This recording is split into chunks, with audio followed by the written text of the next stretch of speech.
patching together, continuing to form its shape. Patching together, continuing to mold its shape. Patching together, continuing to fill in the colours. Patching together,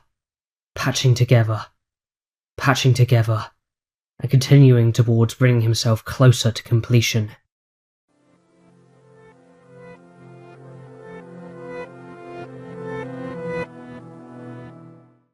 A white-haired man knelt in front of a young girl, asking her a very simple question. Hey, do you know my name? The little girl Amu Sears held her breath, but this simple question was a matter of life or death. The man, assuming the young girl did not understand his question, slowly repeated it for her. Hey, do you know my name?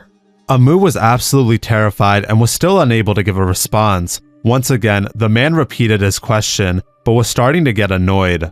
Hey, do you know my name? Amu started trembling as she felt like she was being suffocated by the atmosphere. The man repeated his question one more time, but was visibly irritated. Hey, do you know my name? No. Amu was finally able to form words. She honestly had no idea who the man was. Is that so? The man sighs before standing up and taking his leave, leaving the young girl alone in the middle of a village riddled with corpses. Hatching together, continuing to form its shape. Patching together, continuing to mold its shape. Patching together, continuing to fill in the colours. Patching together,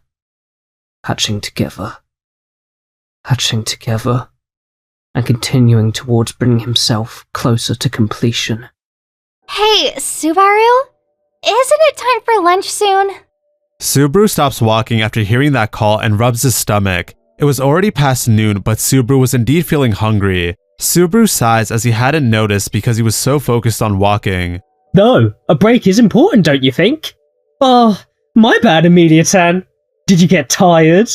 Not at all. I'm doing fine. But it was just in my mind that I was worried for Subaru, who's been walking all this time. If you're alright, it's fine, but... Subaru smiles as he and Amelia continue playfully teasing one another. Subaru couldn't help but admire how beautiful Amelia was. While Subaru was lost in thought, he's interrupted by a new voice calling to him. Don't tease Amelia too much, I suppose. No matter how rumbly your stomach is, it's impossible for your stomach and back to stick together, in fact. When Subaru turned his head to look at the direction of the voice, before him was Beatrice, who had her arms folded. Subaru smiles and tells Beatrice how cute she is. With her face flushed, Beatrice snapped back at Subaru. In fact, don't get caught up in such strange things, I suppose. Subaru and Amelia looked at each other before laughing at how Beatrice reacted. Subaru rolled up his sleeves and turns to Amelia. Well then, how about we take advantage of Amelia-tan's concern and start lunchtime? For the time being, let me show off my talent. Any requests? Well then, I want you to use mayonnaise. Hey, look, I imagine Ram just made some mayonnaise again, right? Of course. It's my pleasure if that's Amelia-tan's order. Luckily there's plenty thanks to Ram's stockpiles. She finally recognized the appeal mayonnaise has. Stop saying such idiotic things, Barasu. Subaru was thrown off guard by the new voice and turned towards it. It was Ram, who had her arms crossed and was staring Subaru down. They began to banter with one another like they normally do at the mansion. While they were bantering, Subaru was cooking steamed potatoes that were coated with mayonnaise. Subaru's mouth began watering as he recalled how good they were the last time he had them. Subaru looked back at Amelia and Beatrice, whose eyes were shimmering. Subaru continues prepping the meals and recalls how his mom enjoyed cooking meals for others. While Subaru was lost in thought, Meili had appeared in front of him. Oh?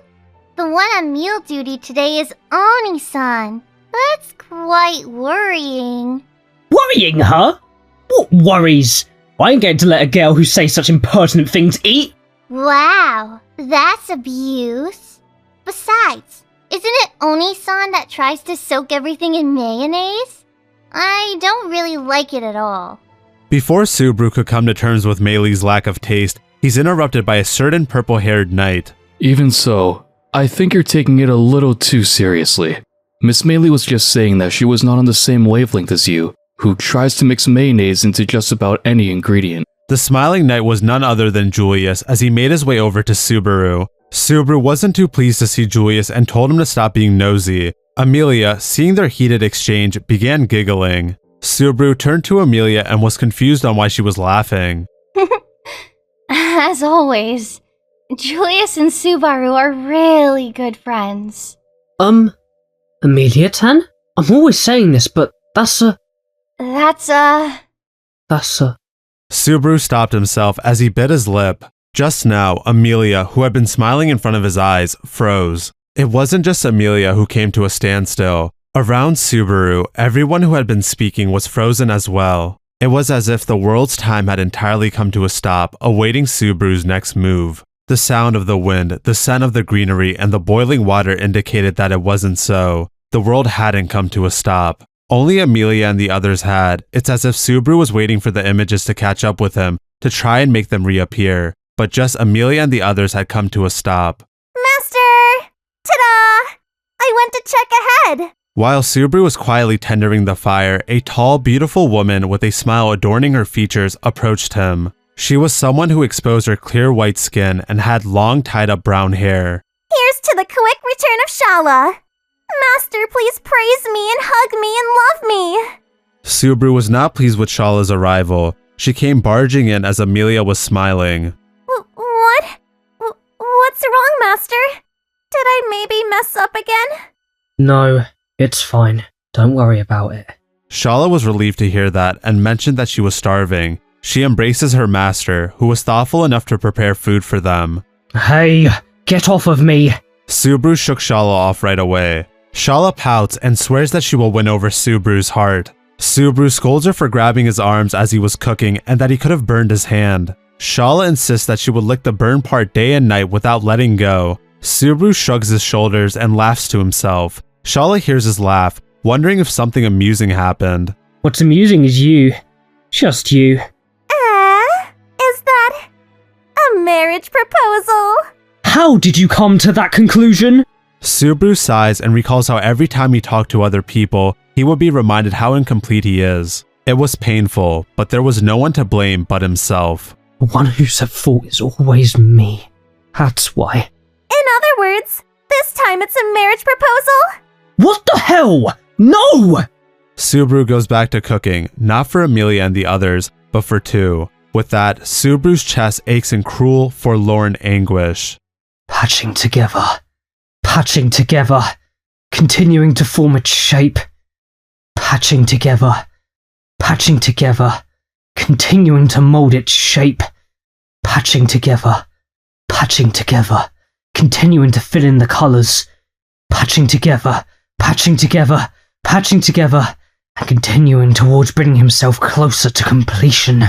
Subaru would constantly be reminded of how incomplete he truly was. It really irritated him that he was not Natsuki Subaru.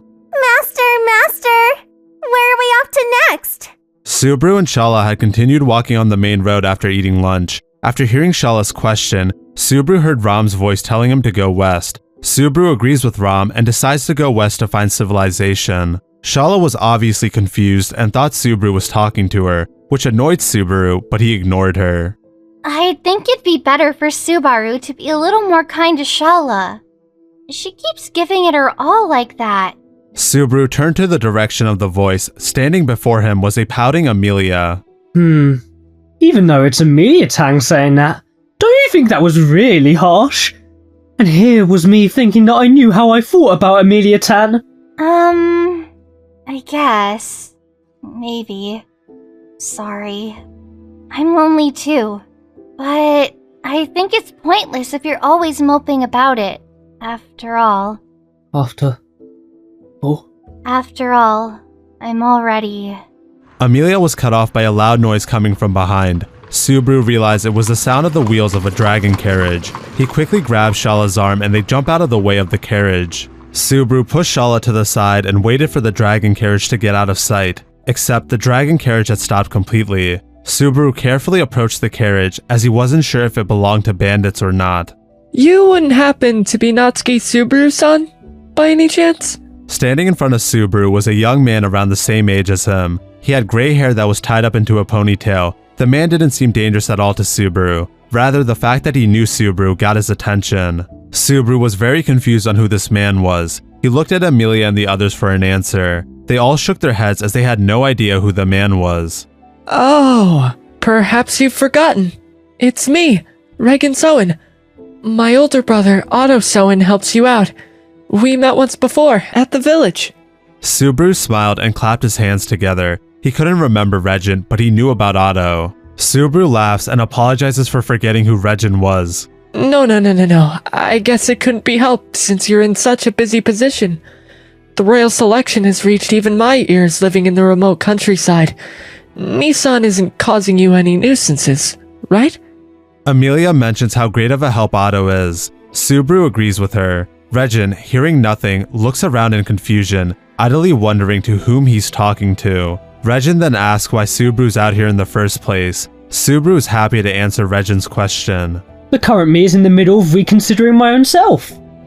You could say, a journey of self-discovery.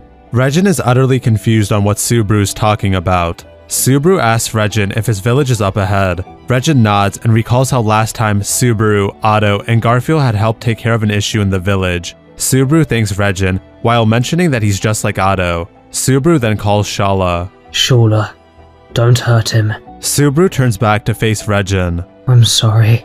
Before Regin could process what just happened, his head was engulfed by a white light. Subaru picked up Regin's headless corpse and approached his dragon carriage. Once the dragon noticed Subaru, it started to run away. In the blink of an eye, a white light shot past Subaru and engulfed the dragon's head, taking its life. Once that was done, Subaru ordered Shaula to dump the bodies in the carriage somewhere deep in the forest. Subaru began walking down the road with a set goal in his mind. How many people in Regin's village knew Natsuki Subaru? If I can at least get Natsuki Subaru, everything will be alright. At least that is what Subaru hoped. Patching together, continuing to form its shape. Patching together, continuing to mold its shape. Patching together, continuing to fill in the colors. Patching together, and continuing towards bringing himself closer to completion. Subaru dropped the book in his hands as he came back to reality. His knees were trembling and the world was spinning around him to the point where he couldn't stand up. Subaru wiped away the cold sweat on his forehead and took deep breaths to calm his heartbeat down. It seemed like that he would never get used to the feelings from the books no matter what he did. While Subaru was trying to catch his breath, a tall, beautiful woman stood before him. Master, are you alright? Yeah. Shaula, I'm fine. Have you found the next book yet? Shaula sighed as she complained how finding a book was like finding a needle in a haystack. Subaru comforts Shaula by telling her she's the only one that he can count on. A big smile appeared on Shaula's face as she gladly dove back into the sea of books for her loving master. After Shaula's motivation was renewed, Subaru picked up the book that he had dropped to the floor. He ran his finger across the title written on its spine. The title of the black book was Regin Soen. Subaru had experienced Regin's life in the book as if he was him. Subaru sighed as Regin was not that close with Natsuki Subaru. While he was lost in thought, Subaru heard Regin's voice comforting him. Either way, I've got no choice but to accept the fact I've died. Besides, if your objectives are fulfilled, Natsuki-san, then everything will go back to how it was, right? Let's hope for that. After comforting Subaru, Regin waved and then started to fade away from Subaru's sight like mist. Once he disappeared, Subaru put Regin's Book of the Dead back on the shelf. He then picked up a paper that was nearby and crossed something out with his quill. The paper had a lot of names written on it, and just now he crossed out Regin's name. And that makes 23. Subaru sighs as the Pleiades Watchtower's library was so massive it was like a maze. Betty's Forbidden Library was quite too big. But it's not all that comparable to this one, I suppose. No one ought to complain about that again, in fact. Subaru. I agree.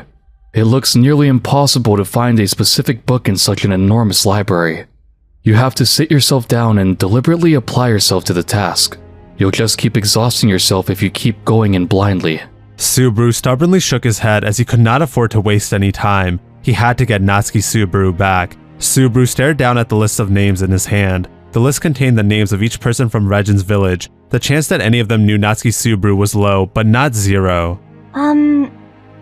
Will what Subaru wants to do come true if you read the books of those people? Subaru hesitated at Amelia's question. Her eyes filled with worry. Subaru nodded at Amelia before continuing. Of course it will. Ever since I forgot everything, this is the only way I can get everything back. I didn't even consider that.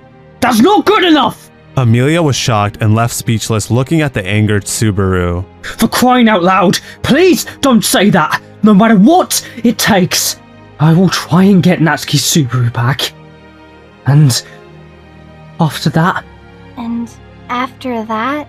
And after that, I'll meet you all once again. I'll meet you all and start anew.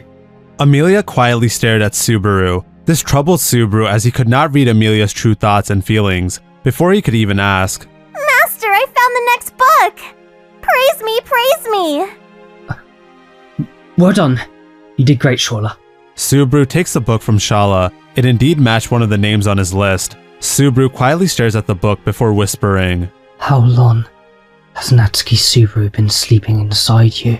Subaru's mission was to recover Natsuki Subaru, the hero that everyone knew and loved. All the sacrifices that have been made and will be made in the future were necessary to bring Natsuki Subaru back. If it's you, I know you would take care of everything possible. I'm counting on you. Natsuki Subaru, you're a hero. Then save me. Patching together, continuing to form its shape. Patching together, continuing to mold its shape. Patching together, continuing to fill in the colours. Patching together, continuing towards bringing himself closer to completion. Patching together, continuing to form its shape. Patching together, continuing to mold its shape. Patching together, continuing to fill in the colours. Patching together, continuing towards bringing himself closer to completion. Murder becomes a habit. One of the most popular phrases from the famous detective Hercule Poirot was one that Subaru constantly thought about. Subaru thought it was extremely pretentious as Hercule had no idea what he was going through and his reasoning behind the killings. To Subaru, murder was not a habit. It became the answer. While Subaru was lost in thought, Amelia and the others began praising Natsuki Subaru. Subaru let out a deep sigh before whispering, I know. Everyone around him wanted Natsuki Subaru back. He was extremely beloved and well respected. Natsuki Subaru had saved them all and was a Superman. Subaru had to get Natsuki Subaru back. If he can get him, everything will turn out well. That's why Subaru kept going. Natsuki Subaru has gone mad and has killed Amelia, Julius, and everyone else who has accompanied us. I barely escaped with my life and made it here. Everyone frowned at Anastasia's disturbing report. It's natural that all of you would judge this as hard to believe. I also deeply regret that I had to bring back this report. But if we take into account the danger he poses, we cannot afford to look away from reality. Anastasia-sama, even if you say such a thing, I don't think. I am Echidna. Anna is still sleeping inside this body, even now. Though, perhaps staying like this may be a blessing for her. It seems like such a far-fetched story. Reinhardt sighs and once again tells Echidna that he finds it extremely hard to believe. Echidna explains that Subaru lost his memories and is obsessed with getting them back. On top of that, he had chosen the worst way to get them back. This confused Reinhardt and the others. Echidna continues by explaining what she knew about the Books of the Dead. After hearing Echidna's story, Otto broke his silence. Anastasia-sama. Or was it Echidna-san now? There's no reason for her to lie to us like this. It's too abnormal, and it doesn't make sense.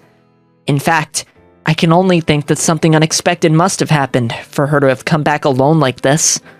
Everyone went quiet, unable to process the information they were given. Echidna sighs before breaking the silence. Echidna reveals that she did not come back here for vengeance. Rather, she was exhausted and was pulling out Anastasia from the royal selection. Echidna bids everyone farewell and is praying for their safety. While Echidna was walking through the city of Pristilla, she was joined by Ricardo. Ricardo, who was severely injured and had lost an arm, had mostly recovered and gotten a new prosthetic arm. Echidna tells Ricardo that she will disband the Iron Fang and that he is free to do whatever he likes. Ricardo smiles and promises that he will find a way to wake up Anastasia. Echidna sighs as she isn't sure that Anastasia will be happy with that. Ricardo declares that as a father he will never give up on his daughter. At Ricardo's strong parental love, Echidna smiled.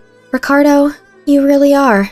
Before she could finish her sentence, Echidna was tossed onto one of the building's roofs by Ricardo. Ricardo had saved her from the massive flood that was engulfing the entire city. Subaru sighed as he gazed down at the city that was being swallowed up by the flood. As expected of the city used for the decisive battle against the Marbeasts. The effectiveness of the trap was incredible. A particular clown voiced his praise, admiring Subaru's work. Subaru told Roswell to shut up and turned to the younger maid standing right next to him. Petra, how are things looking? Well, it seems like Shaula-san did everything right. Since all 4 control towers were used, I don't think anyone's managed to get away. Maybe in the shelters as well? Subaru felt guilty for having Petra deliver such a heartbreaking report. Fredrika tells Subaru that he shouldn't have done this if he was going to get so emotional. Subaru had nothing to say as she was right. Subaru starts scratching his head before letting out a deep sigh. It'll go according to plan. It's best to attack the most troublesome guy to start things off with. Patching together, continuing to form its shape. Patching together, continuing to mold its shape. Patching together, continuing to fill in the colours. Patching together, and continuing towards bringing himself closer to completion. Otto was lying on the floor, with tears streaming down his face, violently coughing to force out the water that filled up his lungs. Once all the water expelled from his lungs, Otto's vision began to clear up. In front of him was Garfield, who had been helping him cough the water out. Once Otto stood up, they both went to see the state of the city. It was completely submerged in water, with no signs of life in sight. Shit! What the fuck happened? The city's water gates have been opened, I think. As a result, the streets have been swallowed up by water. Even though we fought desperately to hold the witch cult back, everything has come to naught. Everything's at the bottom of the water. No, not just that. I'm going to say something harsh. Garfield, please stand up. We have to deal with this situation just like we did with the witch cult last time. But, Brado, you see... But Otto was having none of it as he grabbed Garfield by the collar. What would become of us now if we sit here like simpletons doing nothing? Neither Natsuki-san or Amelia-sama are here. Please, stand up, Garfield. It's just us left. Otto explains they need to look for survivors and meet back up with the other factions if they are still left. Then they need to come together and fight whoever unleashed the flood upon the city. Before Otto could finish explaining, Garfield screamed his name and pushed him out of the way. Otto screamed as a flash of light had grazed his chest, leaving a burn. If Garfield hadn't pushed him out of the way and blocked the attack, Otto would have died instantly. Otto frantically began looking for where the attack came from. At the edge of his sight, he saw the source of the attack. A bright white light was shining from a control tower on the other side of the city. Garfield yells at Otto to take cover. Garfield continues to parry each attack until he hears a voice call from behind. Garfield? Captain? A ray of hope had appeared. Garfield never trusted Echidna and believed that Subaru would never do such terrible things. Natsuki Subaru was the only one who could turn the tables around in this terrible situation. Your heart can't grasp the most important thing about yourself. Still, your family's eyes are sharp. Below him was a white-haired man that looked like Natsuki Subaru. Before Garfield could ask who the man was, a black-haired woman attacked him with a kick. Garfield was able to block the attack but was distracted by the man below him. The woman smiled as she put her palm next to Garfield's stomach. In the next moment, Garfield's organs were spilling out from his back. Otto was speechless. He cursed the cold-hearted part of himself as he couldn't get emotional over Garfield's death. Instead, his mind was focused on finding a means of escape. It's regrettable, but even rats end up drowning when they're soaked in this much water. Seems that the guy you were talking with is nowhere to be seen. Subaru approached Otto before stopping directly in front of him. You truly are beyond recognition.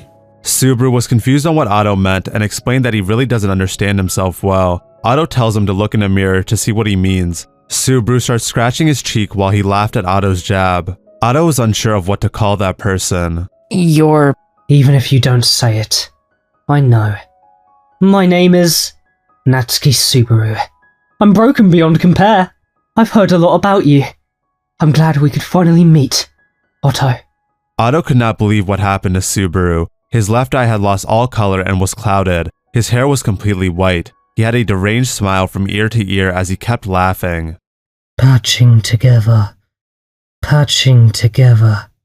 continuing to form its shape. Patching together, continuing to mold its shape. Patching together, continuing to fill in the colours. Patching together, and continuing towards bringing himself closer to completion. Otto was still unsure of what to say to this new Subaru, but Subaru had no problem striking up a conversation. Honestly, I'm having quite a hard time handling this. What do you mean? Didn't you hear about what I'm doing from Echidna? My memories have vanished into thin air. I've been running amok with my head all loopy. That's the gist of it anyways. Of course I did. I even heard that you're obsessed with trying to get your memories back. I don't remember saying as much, but... well, it's a reasonable guess. After all, every single one of you is quite competent. The only incompetent, no-good human being is me. Subaru ran his hand down his left eye, prompting Otto to ask a question. May I even ask what happened to that eye? Eye? Ah! My left eye? It does look a little bit hazy, but it's no big deal. Though, it does seem like I hit my head a little bit too much when these shocking things started. But how my hair got this way? Well, I didn't do anything in particular. Just ended up like this on its own. How laughable indeed. Are you satisfied? Far from it. Still a long way to go until I'm satisfied. I'm so far away from it, to the point that it's depressing. They both give each other dry smiles. It was clear to Subaru that Natsuki Subaru and Otto were very good friends. Amelia and Beatrice nodded in agreement. Subaru then explains that he had been looking forward to his first reunion with Otto for a very long time now, but he knows the more time he gives Otto, the more dangerous he becomes. Otto attempts to stall further by mentioning that Subaru's goal was a failure. This displeased Subaru. He frowned, but he was interested in hearing what Otto meant. Otto praised Subaru for letting Echidna escape so she could gather everyone who knew Natsuki Subaru and Pristella, and then wipe them all out with a flood. Subaru was honored that Otto praised his plan. He then sighs and confesses that it was by chance that Echidna escaped, but he realized that she would be more useful this way. Otto continues and tells Subaru that he has completely screwed up his endgame, which confuses Subaru greatly. Seeing Subaru's confusion, Otto elaborates by declaring that Subaru should have aimed for Reinhardt without being too greedy. He continues by mentioning that Subaru will never be able to kill Reinhardt unless he catches him by surprise and that he will never get a second chance. Subaru cuts Otto off by clearing his throat. It's you, Otto. He's misunderstanding. I wasn't aiming for Reinhardt. Of course, if he died in the flood, that would be great. But that's extremely unlikely. I'll need to try and look for a way to do that if I'm able to kill that guy. But he's a low priority. Otto, who was confused, asked if the flood was just to get rid of as many people who knew him at once, but Subaru cut him off. My main goal was you. Otto, I made this plan so I could kill you. Anyone else who dies? Well, I guess they're bonuses. Otto tensed up and was left speechless. Why me?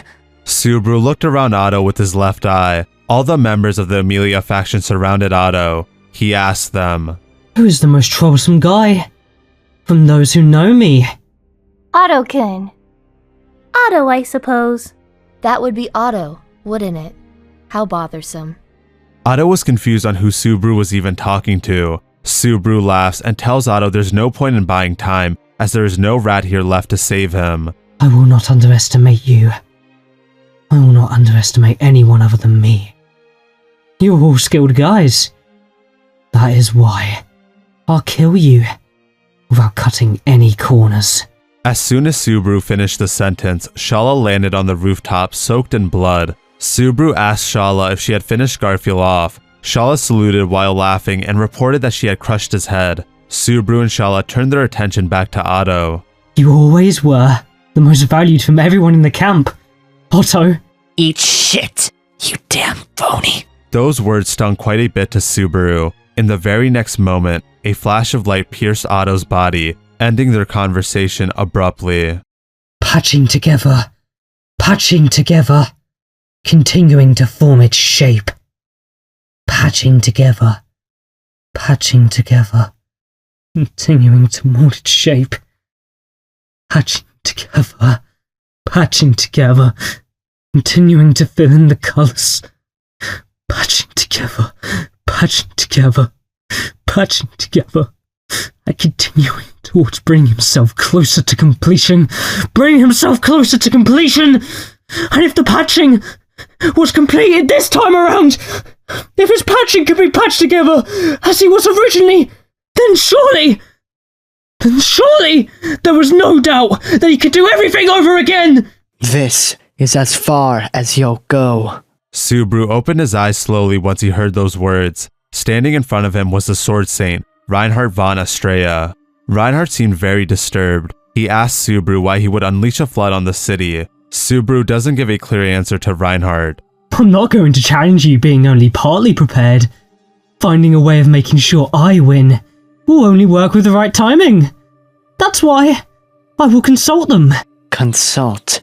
Is the one deceiving you the girl beside you? Subaru laughs and explains that Shaula's too dumb for that. Rather, it's the voice inside of him. This greatly confused Reinhardt. It pained him to admit it, but Echidna was right. Subaru had truly gone mad. I'm sorry, but let's put an end to your acts of barbarity.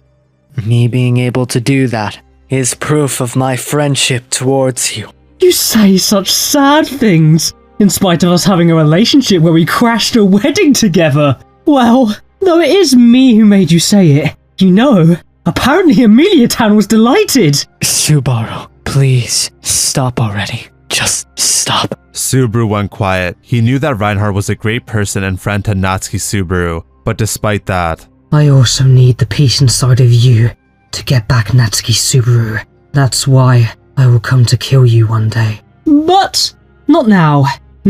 Not today. It's a matter for tomorrow's tomorrow.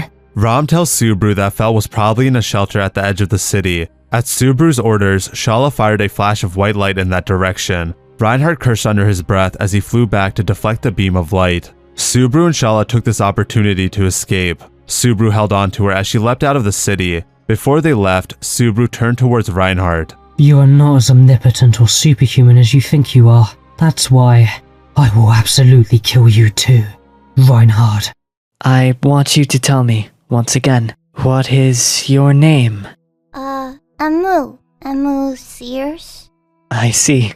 That's a fine name, Amu.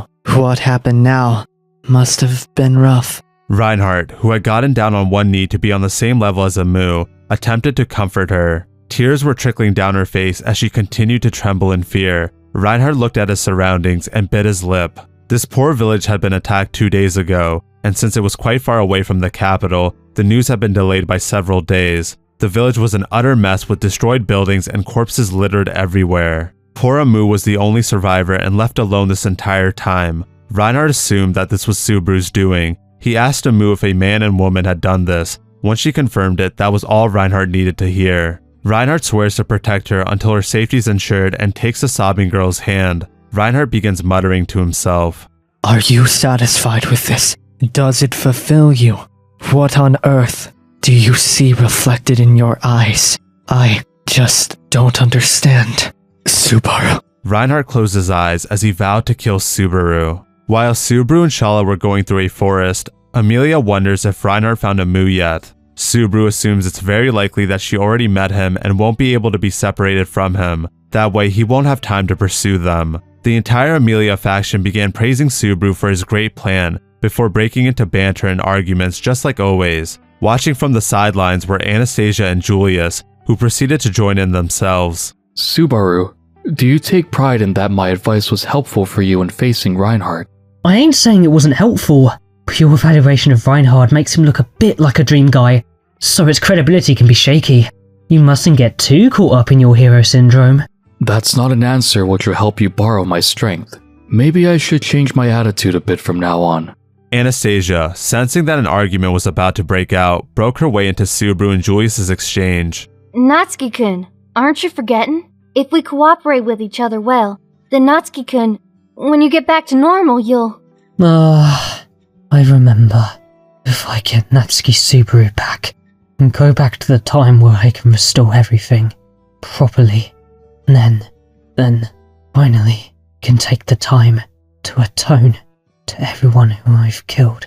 Natsuki Subaru had the power to redo fate. That was Subaru's conclusion. He could get back the lives of Amelia and the others. It should be possible if he was Natsuki Subaru. Subaru renews his vow to bring Natsuki Subaru back to the world. All of his companions cheered for him. Amelia approaches Subaru and makes him promise to take good care of Shaula before waving goodbye to him with a smile. Subaru calls Shaula over, which causes her face to light up as she rushes to his side. Subaru asks Shaula what she wants to do in the end. Shaula's confused and doesn't know what he means, which annoys Subaru. He sighs before continuing. I will kill everyone who knows me, and I read their books of the dead. If I wipe out everyone who knows me, and the last one would be you. After that, I'll end up reading your book, and yet... Shaula, still smiling, cuts Subaru off. You may use me as much as you like until I come to a miserable end. In exchange, I want you to love me, and I want you to cry for me if I die. Since I'm really just satisfied with that. Why do you devote so much of yourself to me like that? It has to be because I'm Natsuki Subaru. That's not why. Master is master. I don't care about anything else. I just love wanting to love so that I want to love the one that I want to love. And if that person loves me back, well, that'd be perfect. Am I speaking weirdly? Subaru sighed and told Shaula that he was speechless. Shaula smiles and asks if she can cling to his arm. Subaru reluctantly says yes as long as she doesn't tackle him. Shaula smiled ear to ear as she wrapped Subaru's arms around her chest. I love you, Master. I see. I don't love you, though. Master's so mean. But after you kill Reinhardt, I will kill you last. I, who am not Natsuki Subaru, will kill you last. That is what I will do for you. I promise. Master, really? I'll be last? Am I gonna be Master's last woman? Ah, when you say it like that, it makes me want to break that promise already. No, it's a promise. It was definitely a promise. Ah, I was joking. A joke? Which part was a joke? Master!